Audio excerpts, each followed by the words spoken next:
is also a renowned expert and consultant in innovation, specifically in public organizations. We are here today because Menno very kindly agreed to our invitation to discuss innovation in public organizations, specifically in the Netherlands. But of course, lessons can be drawn and learned for all the contexts in Europe and beyond. And we're going to discuss some extract or some reflections based on Menno's direct expertise, which are contained in his book From Containment to Free Flow, a handbook for the innovation of public organizations.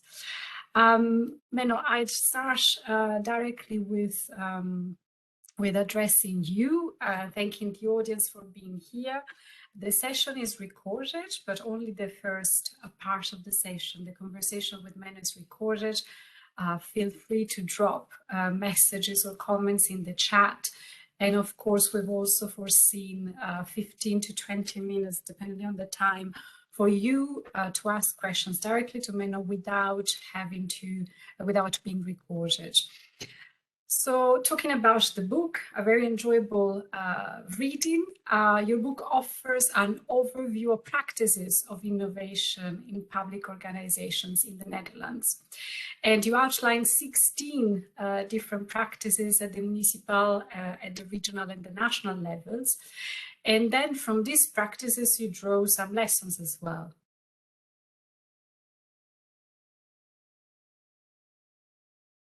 I would be happy to ask you some questions, if that's okay, on your book. In your reading, every reader has their own take-home messages, and I have two noted down for myself. One is your view on innovation in public organizations. So you say that innovation cannot be learned, can be learned, but you also said that innovation can be organized. It can be strategized. Can you tell us a little bit more about your view on innovation? What can be done with it?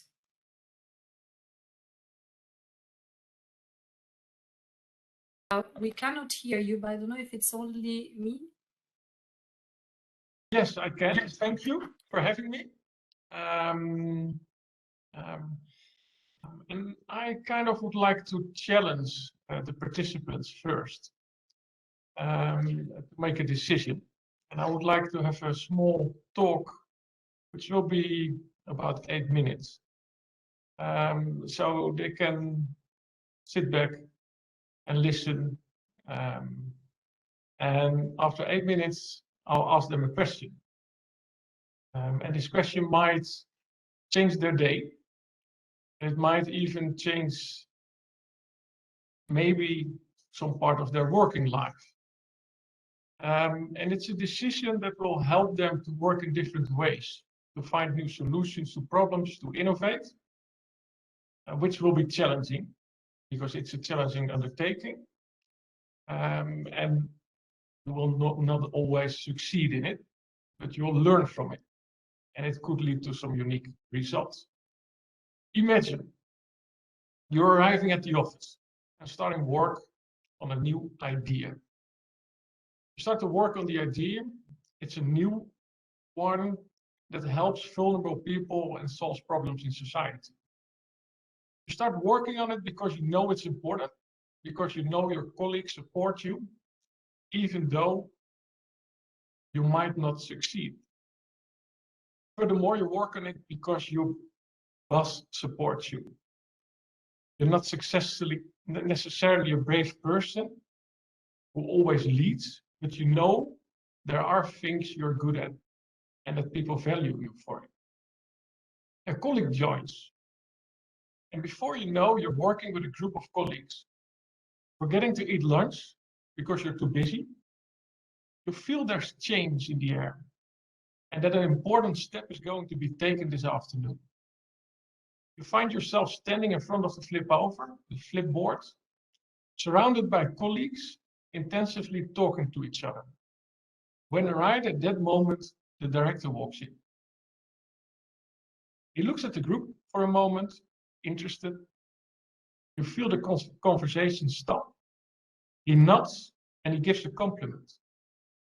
Knowing this absence gives the group the necessary space to think freely, and you know you will stand behind the plan when it's finished and defend it when necessary.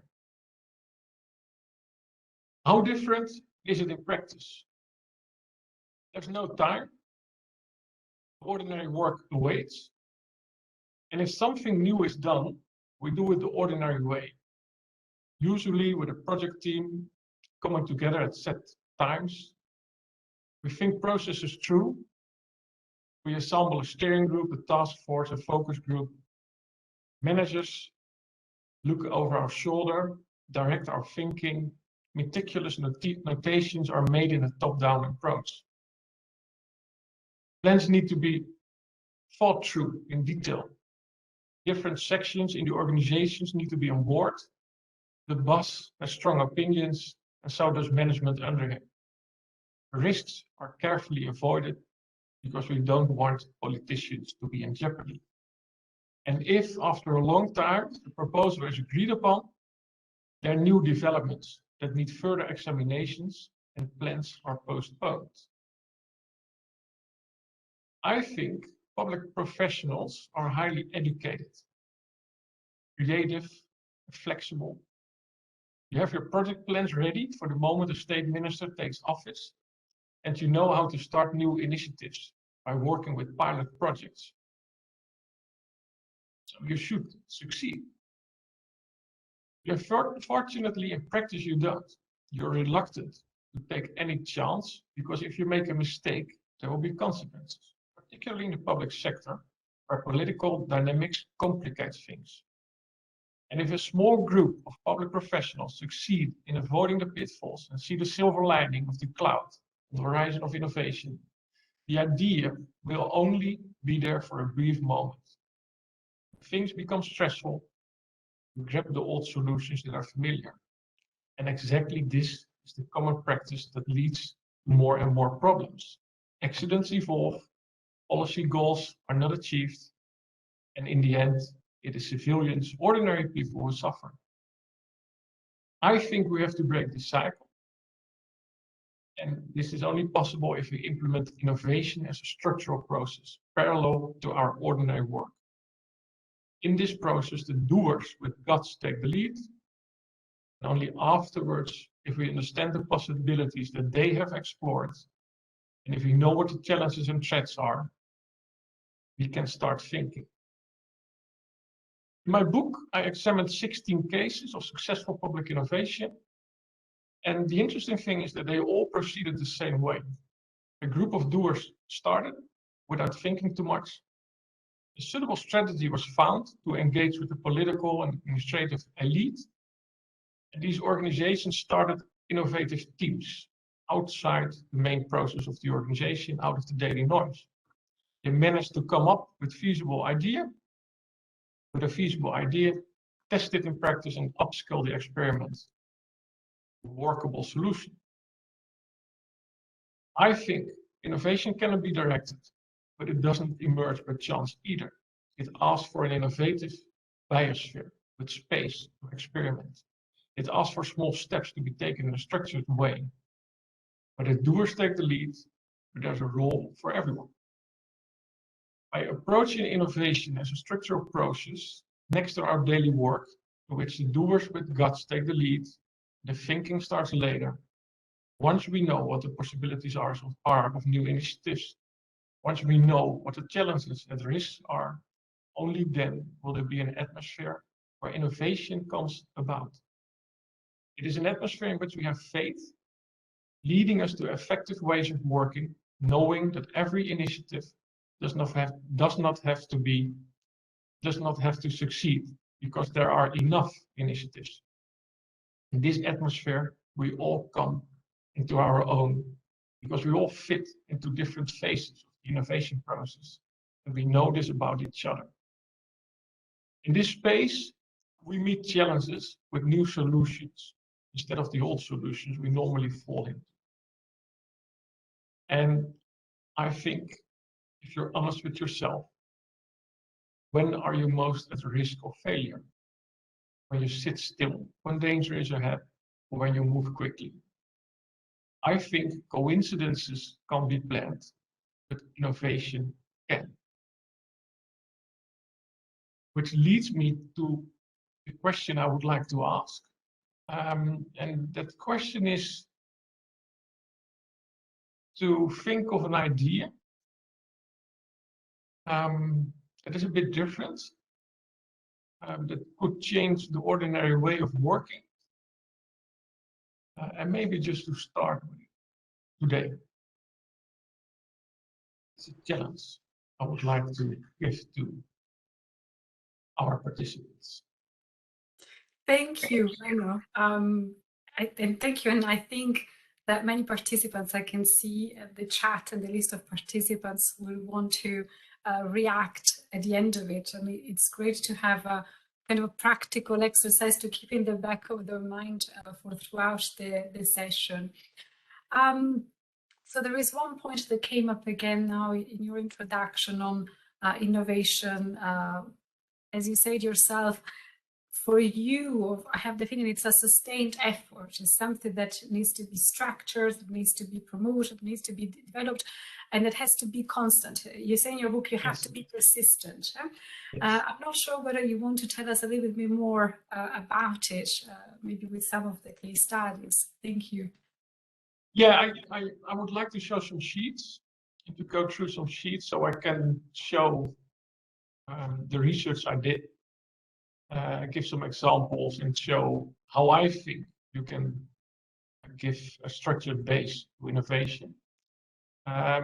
Maybe beforehand, it's called ambidexterity, two-handedness.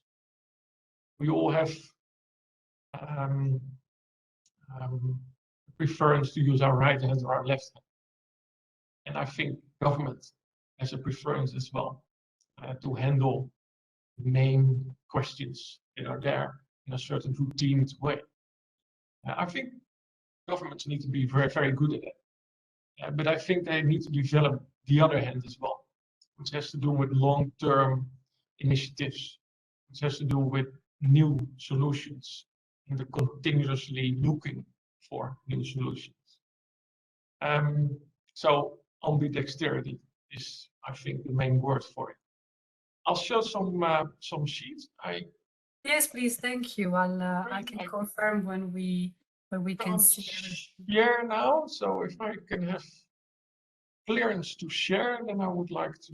I think Bjorn or Julia, if you could ensure that Menno can share the slides, that would be great.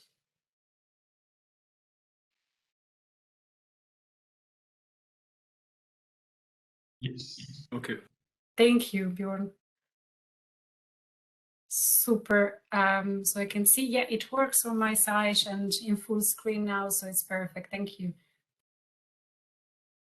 No future without public sector innovation.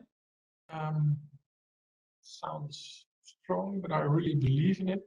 Yeah, maybe the first thing to do, which is quite interesting, we developed a test. So for those of the participants who really want to go into the subject, everything I thought of that has to do with a structural innovative process is in the test. So they can afterwards fill it in and compare their results with other organizations, but also with the organizations that are in the book. So in the book are 16 different organizations, municipalities, regional authorities, water boards, and national government. So they can compare with their own same group and see where they score and where they don't. This was my main question. I like innovation because I am a management consultant. I like to help organizations to change, and innovation is the biggest change possible. And I think we know it is important, but how do you get to this change? And then going to the Netherlands, this is how the Netherlands looks like. From above, 17 million people living there. 25% is living underneath the sea level. And it looks a bit different if you take this picture. We look at it from a different angle. Here you see the Netherlands is actually a delta. And we need protection against the North Sea. But we also need protection from the water that comes from the big rivers. And this leads to the first innovation I'm writing about in the book, which is Room for the River. It's a very big project that quite a lot of years, with different innovations within it, engineering innovations, but also in a very crowded country, solutions to involve citizens, to make changes in the rivers. But the main change that I like, which really is about innovation, is that we've always made dikes higher in the Netherlands to protect ourselves against the water. And in this case, they decided to make the dikes lower, to put them further abroad.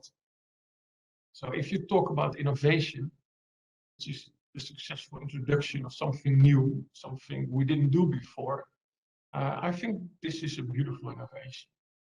And I have one example that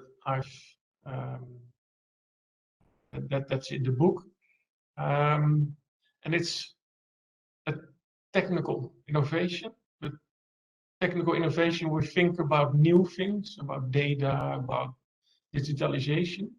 But this is one as well. These are farms that are put on mouths, small hills, within the wideness of the river.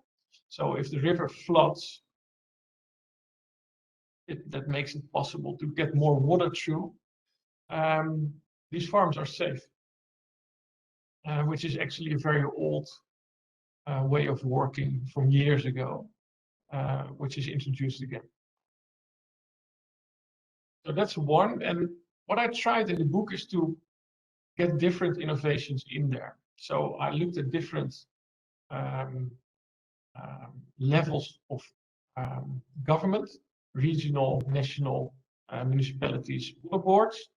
But I looked also at different kinds of innovations, like a process innovations, product innovations. And just to give a few, like goods is about, for example, passports. Services is about keeping our cities clean.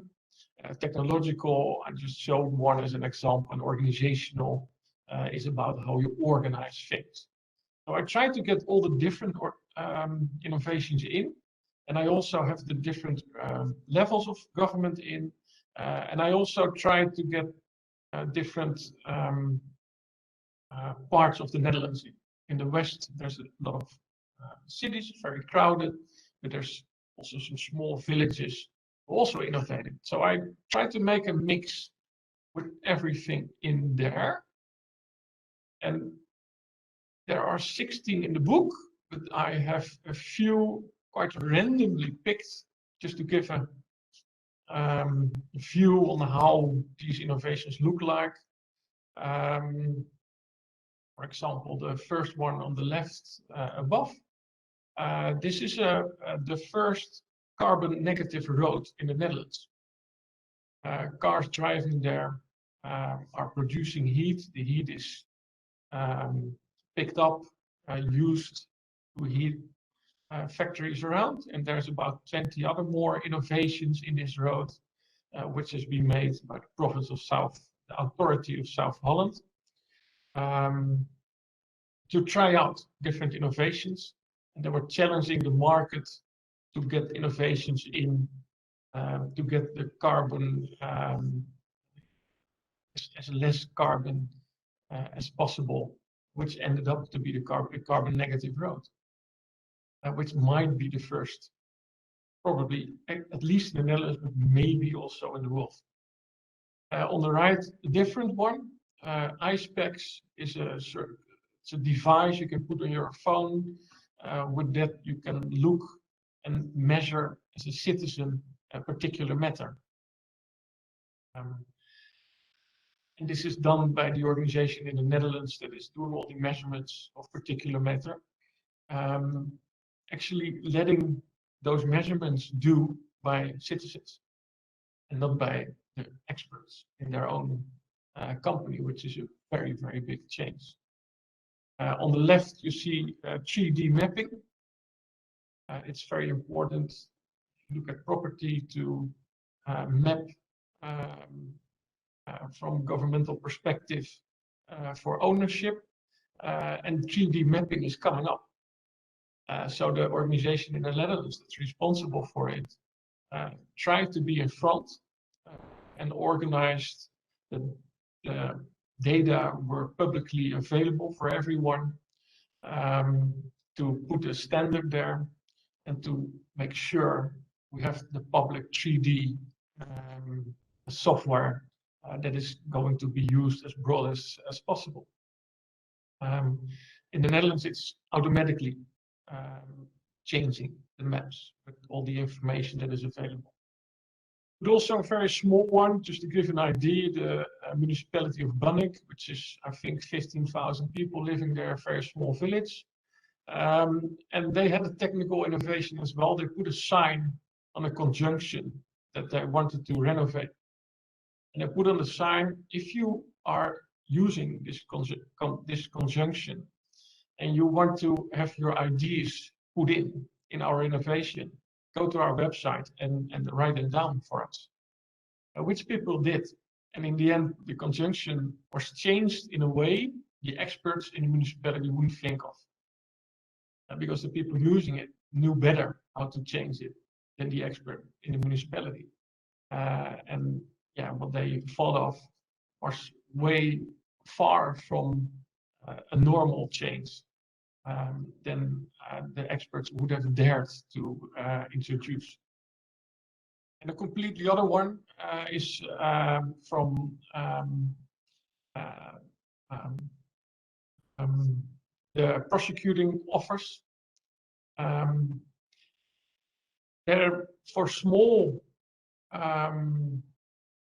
people who did things that weren't that you shouldn't go to prison to, but it were like small things that you're not supposed to do. They made a table where the prosecutor is discussing the case together with all the different organizations that are involved.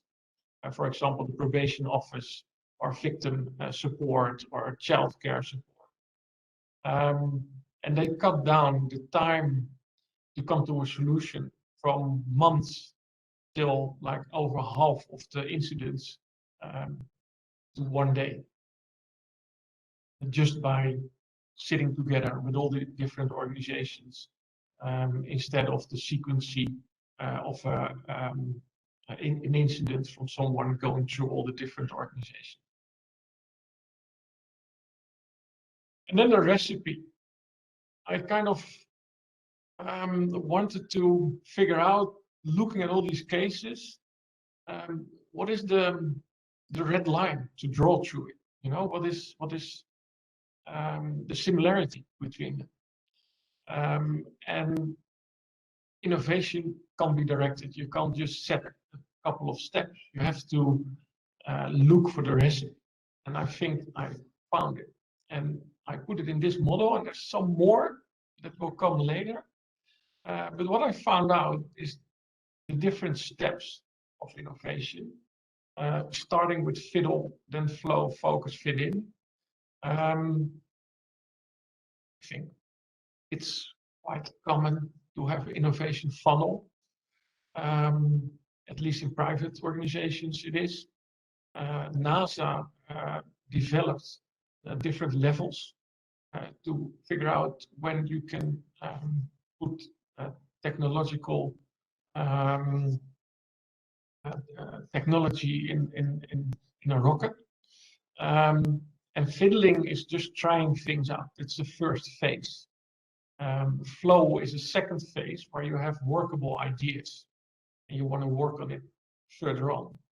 You get it out of the organization. You work on it with a group outside of the noise of the organization.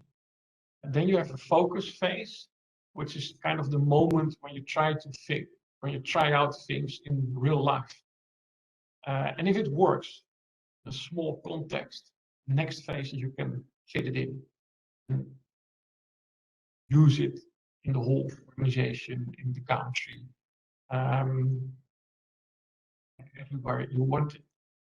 And I figured out there's different success factors, which are contradictory. So the first part, you just need people starting. All the cases I studied started with some entrepreneurial doers, which is not what we think of if you think of public servants. We don't think of entrepreneurial doers, you know. But it always was just a group of people starting, which is here. So instead of thinking first, you start implementing first, which is kind of strange. Don't think about it, just start. And you need entrepreneurship for it. Because without the entrepreneurship, yeah, people don't have ideas, people don't start new things. The next phase is about innovative administration. You need public administrators who figure out ways to have this solution that might be interesting and might work, to figure out ways to make it work in real life, which is the focus phase. And after then, you have leadership, which is a group of people really wanting to work with the new initiative and wanting to get it further. And then you have implementation again. And the interesting thing, different phases, different success factors in different phases, makes that you have to work on it smart and know where an initiative is, but also dare to stop going on with an initiative. If it's not a workable idea, you don't go to the next phase. If it doesn't work in practice, you don't go to the next phase. And this makes it possible to start with different ideas and in the end with a few ideas that really work, that you can implement, and that you are sure of to implement. So you can be quite stubborn implementing them and keep going until they are there, because you know they work, because you try them out in practice. And all this only works within an innovation-friendly ecosystem.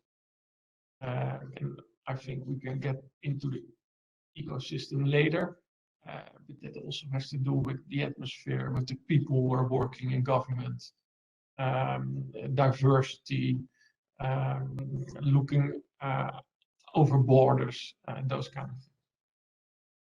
So that's the recipe. Here are the process steps again. But you need some salt and pepper or some spices. And that is about choosing the right strategy. And here I've put the strategies I found in my research. Under the radar is a very interesting one. Once in the top of an organization, the political responsible know that new solutions are being implemented. There's risk avoidance. Once you start it and you have some good results and you bring them to the political responsible, they will be very proud that you did it as a public servant. So under the radar has to do with just starting and getting the results. And when the results are there, you can communicate with the political responsible or the public administrators, the top executives. But there's another one as well. For example, the case I showed about the province authority of South Holland, and that is in the spotlight. They put their new way of working in the spotlight. It was in all the newspapers. which made it possible to get everything done that was necessary in the organization, because politically there was a lot of support for it, but also a bigger risk. So if they would have failed in certain ways, they would have had more trouble. You can also do it in a dark basement, small group of people, experts, people who know about the primary process, just put them in the basement, give them enough time. So no one is bothering the process and let them come out when there is this first results. And there's a context strategy, which is quite interesting. For example, on the climate in the Netherlands, we have this process where different organizations were involved. And in the end, there were decisions about how to handle problems according to climate change. And of course, the last one is the copycat strategy, which I think we all know. But it works. Just look around, see how other organizations solve problems, and take their solutions as a start, because you still need to do some things afterwards. Well, this is about the innovation-friendly ecosystem. Yeah, I can tell a lot more about it, but I think it's nice if you ask me some questions and I'll just answer them. I figured out all different things that have to do with the innovation-friendly ecosystem. It has to do with leadership, but it also has to do with having the right people in there. And for example, one thing I find interesting is neurodiversity. Yeah, people who are wired just a bit different. We tend to look at them as people who don't know much about it, can't adapt, but they have some real interesting capabilities that might just be used in organizations. And there are very nice examples of it, which I wrote about in the book as well. Just let this one go. These are the different parts of the innovation-friendly ecosystem. Maybe this one as a last slide. We all know the difficulty of implementing new initiatives. I think you need to be very certain that you have the right initiative. So going through this process where you make different steps with it, work on a workable idea, try it in practice small, and then implementing makes that you are sure about your innovation, that you're sure it will be working also when you implement it and put it in a broader view. But there's also still the old way of working. And the old way of working is very efficient. We've been changing little things, adapting it. And the new way of working doesn't work straight away. You need to adapt things too. You have to work on it. So it's very complicated to have this old way of working, which you know will go down in the end, and to start a new way of working, because they are both there together at the same time. And the old way will be doing better first period. So you have to be very persistent and keep on going for quite a long time before you get the new innovation to be more effective than the old way of working. The interesting thing, the people I spoke to in the cases, which are, I think, in the Netherlands, very interesting cases of new ways of working. If I spoke to them, they weren't very proud or saying like, oh, we did a special thing. No, they were kind of reflecting on it all the time, because they've been going through this process of working for a very long time to get it implemented, to get it there.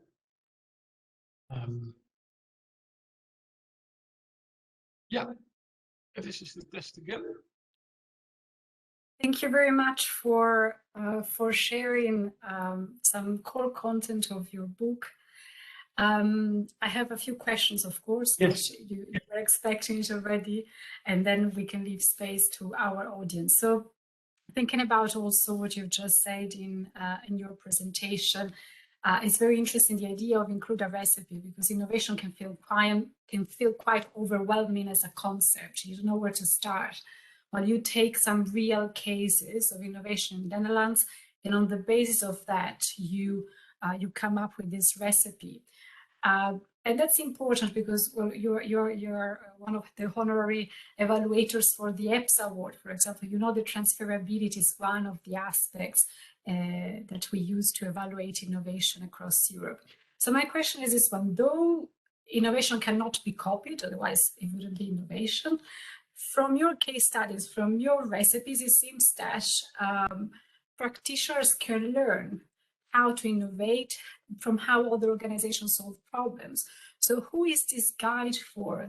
Who is this recipe for specifically? Thank you. Yeah. I think being a public servant or being interested in change of public organizations, new working methods, is enough to use this guide. Being like in the main work in public organizations can be a place where you start new innovations. If I look at them, most of them just started on the working floor, like low level in the organization itself, with some people who had a good idea. And if you want to know how you get it further and how it should be getting further, you can use the book. But it's also for top executives who need to know what their role is and how they can bring initiatives further.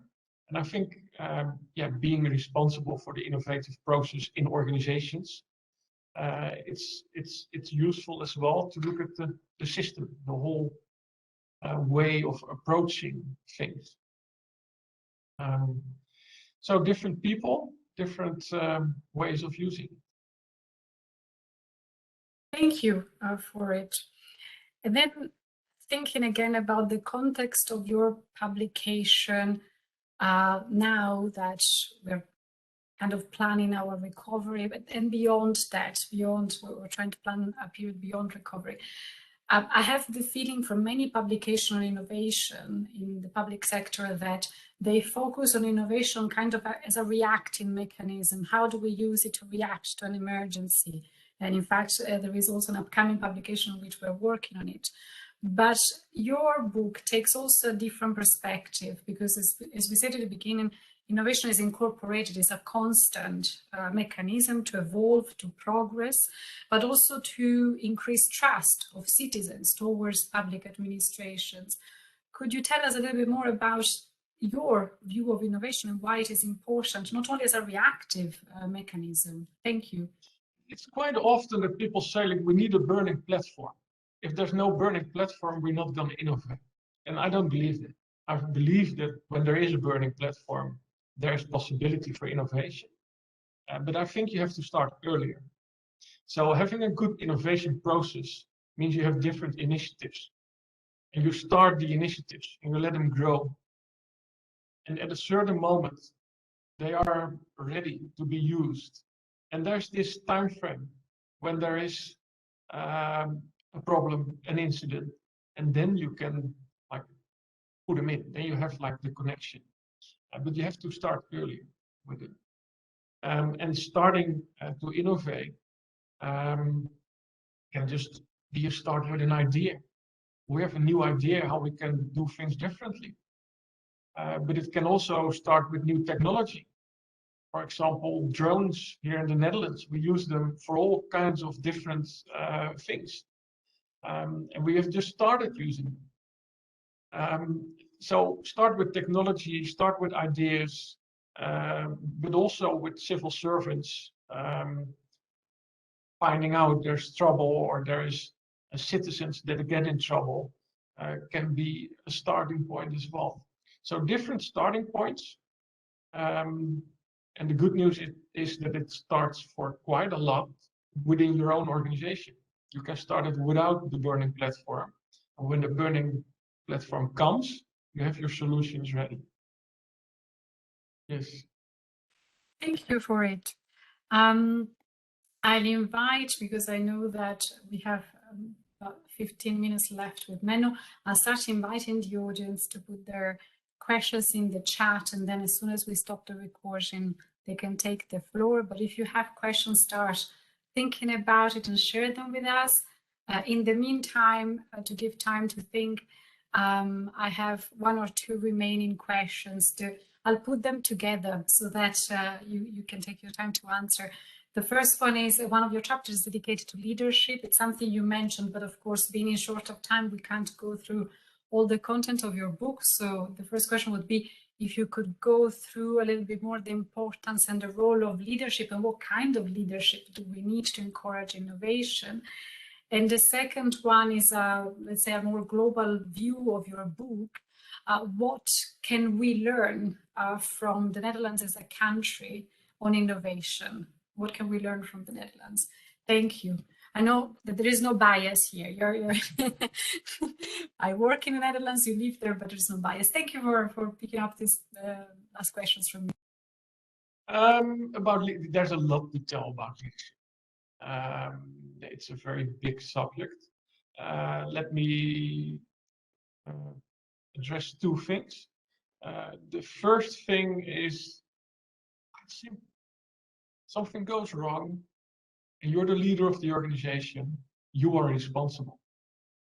So you step in front and you tell, I'm the one who's responsible, even if you don't know about the innovation because they use the under the radar strategy or whatever other kind of strategy. You don't know about it.